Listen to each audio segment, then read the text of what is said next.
Hey there, fellow educators, and honestly, anyone who's ever wondered what would happen if we actually listened to teachers for once. I'm Leah Cleary, and this is If Teachers Ruled the World. You know, after 25 years in the classroom, I've learned that teaching isn't really about having all the answers. It's about being brave enough to ask the right questions, and maybe, just maybe, admitting when we have no idea what we're doing, which, let's be honest, happens more often than we'd like to admit. So grab your coffee, or whatever, and let's talk about the real stuff, the messy, imperfect, sometimes beautiful reality of what it's like to shape young minds while trying to keep our own sanity intact.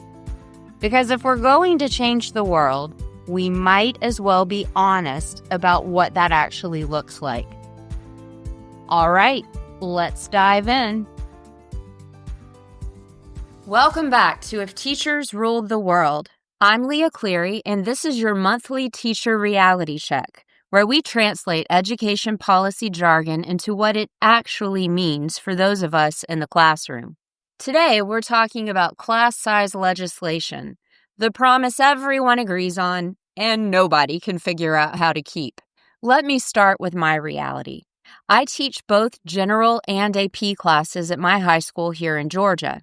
The general classes in my department tend to be a lot smaller, usually around 15 to 25 students, but my AP classes, 28 to 30 students. And I know a lot of you have a lot more than that. And before you think, well, that's not so bad, let me tell you what it actually means in practice. 30 students versus 20 is a pretty big deal.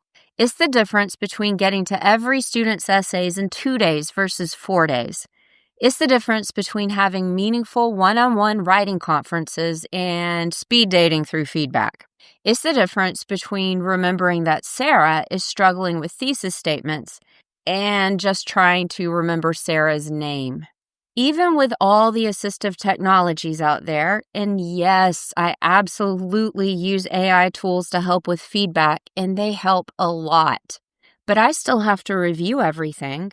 It is not instant. It takes time, real time, human time. At the end of a long day, when I have 150 total students across all my classes, those extra 10 students in each AP section, that's the difference between being mostly caught up by 5 p.m. and being mostly caught up by 8 p.m. That's the difference between having energy left for my own family and coming home and collapsing on the couch. Look, I want smaller classes. Every teacher does. But we all know that wanting is not enough. So here's where it gets interesting. Georgia actually has a rule about this, a law. The state says that gifted classes, including AP, should cap at 21 students at the high school level, 12 gifted students per teacher per class, 21 students. So how do we end up with 30? This is where something called strategic waivers come in.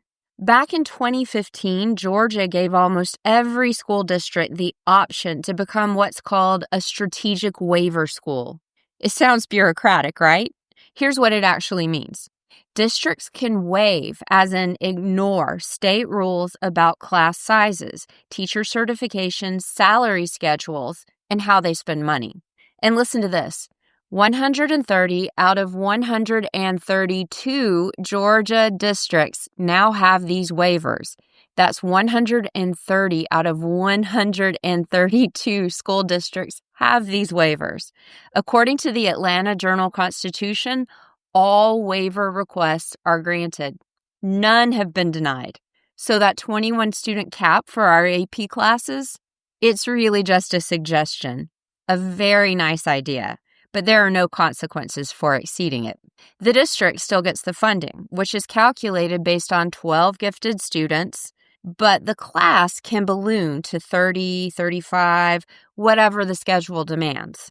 And this isn't just a Georgia thing. All over the country, we have these laws and rules about class size that look great on paper, but they fall apart in practice. Okay, here's the thought experiment that changed how I think about this entire issue. If someone gave my school $1 million tomorrow, specifically to reduce class sizes, I don't think we could do it. I know that sounds crazy. $1 million is a lot of money, right? But here's why. First, students already have schedules. You can't just shuffle 1,500 students around like playing cards. If there's only one orchestra class during 7th period, and all those orchestra students happen to be in AP US History, guess what? They're all going into the same AP US History section during 6th period. That's not a funding issue. That is a scheduling reality. I can't clone myself. I can't reschedule the entire master's schedule. The day only has so many periods. Second, there just aren't enough teachers. Right now, about 1 in 8 teaching positions nationwide are either unfilled or filled by teachers who aren't fully certified. 74% of districts are struggling to hire teachers. And here's the kicker. 90% of teacher vacancies happen because teachers are leaving the profession, not because they're retiring. They're leaving for other careers, for higher salaries, because they're dissatisfied. Check out the show notes for links to these sources. So, where would we find qualified teachers even if we had money? And more importantly, how long would they stay? Third, sustainability. $1 million sounds like a lot, but teacher salaries in Georgia are generally between $50,000 and $90,000 a year. That's maybe 12 to 20 teachers for 1 year. Then what? Do we lay them off? Do we go back to bigger classes? What happens to the students who got used to smaller classes? And here's my point. This is what a lot of lawmakers just don't understand. Class size is not just a funding issue. It's a personnel issue. It's a scheduling issue. It's a retention issue. It's about the master schedule, teacher certifications, room availability, and 1,000 tiny logistical decisions that happen months before the first day of school. Money might help us hire 1 or 2 more people, but money does not solve scheduling. Money doesn't create more hours in the day.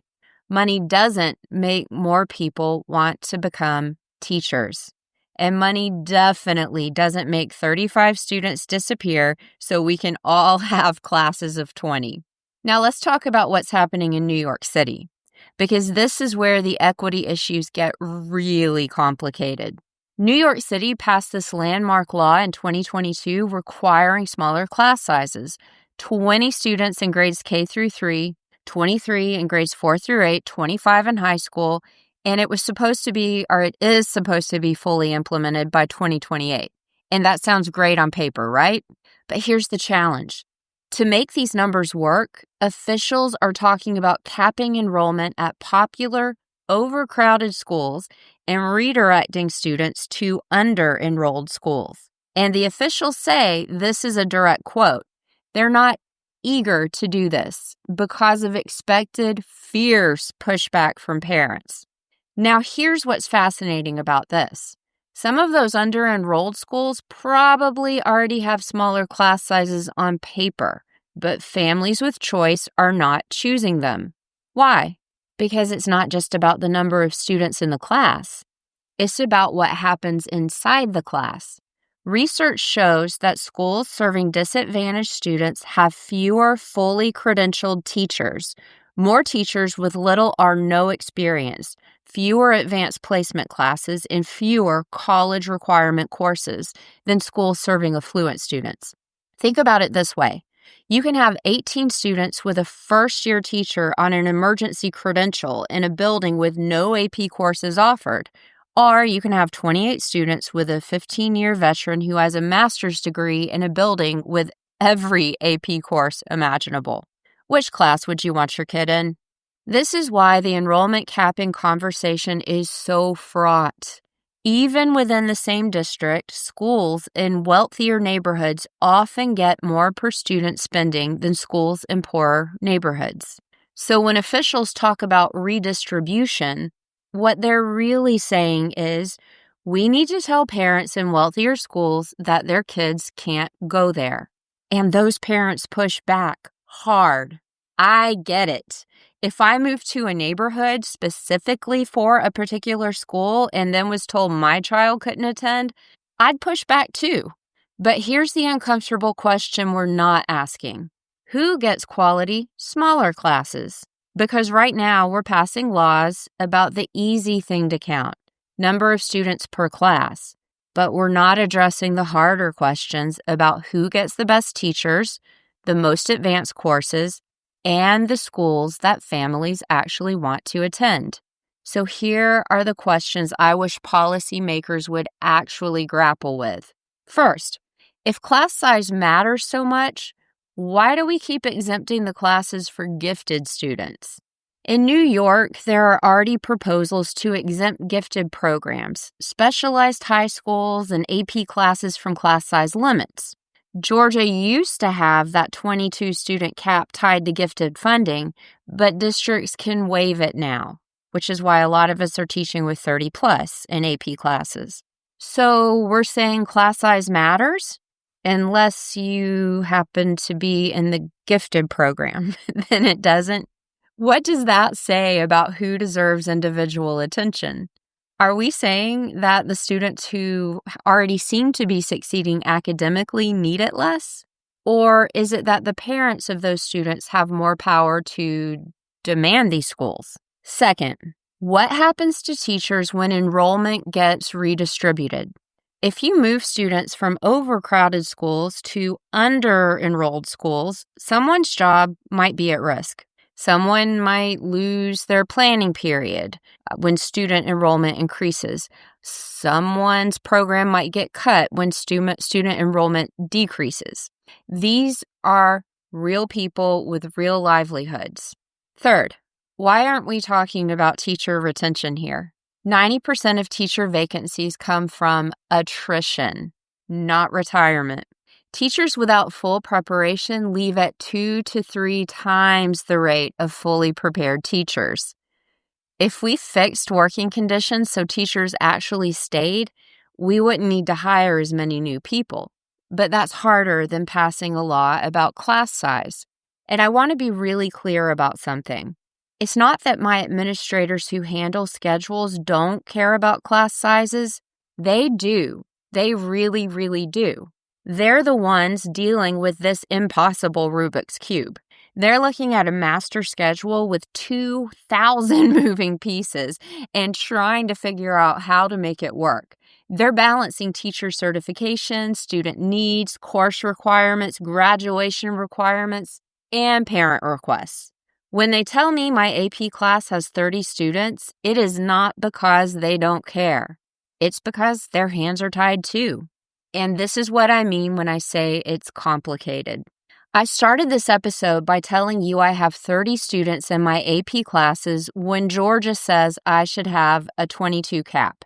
And I want to be clear, that extra work, that extra exhaustion, it does matter. It does affect my teaching. It does affect my students. And it does affect my life outside of school. It just creates more work. But here's what I've learned. You cannot legislate away complexity.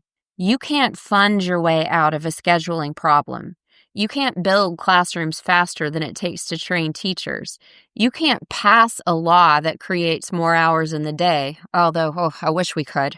If we're serious about smaller class sizes, and I do think we should be, then we need to be serious about a few other things. Making teaching a profession people actually want to enter and stay in. Addressing the real constraints of scheduling and staffing. Having honest conversations about equity and who gets access to quality education, not just smaller numbers. And giving schools the time and flexibility to make this work, not just mandates with impossible timelines. Because right now, we're passing laws that sound great in press conferences, but they fall apart the moment they hit a real school building with real scheduling constraints and real human beings trying to make it work. And teachers like me are left standing in front of 30 students when the law says we should have 22, wondering how we're supposed to bridge that gap with goodwill and a Google Calendar. That, my friends, is your teacher reality check for this month. Thank you so much for listening. I'll see you next time. That's it for this week on If Teachers Ruled the World. Be sure to subscribe, share with a teacher friend, and join the conversation at leahcleary.com. Until next time, keep ruling your classroom and rewriting the rules.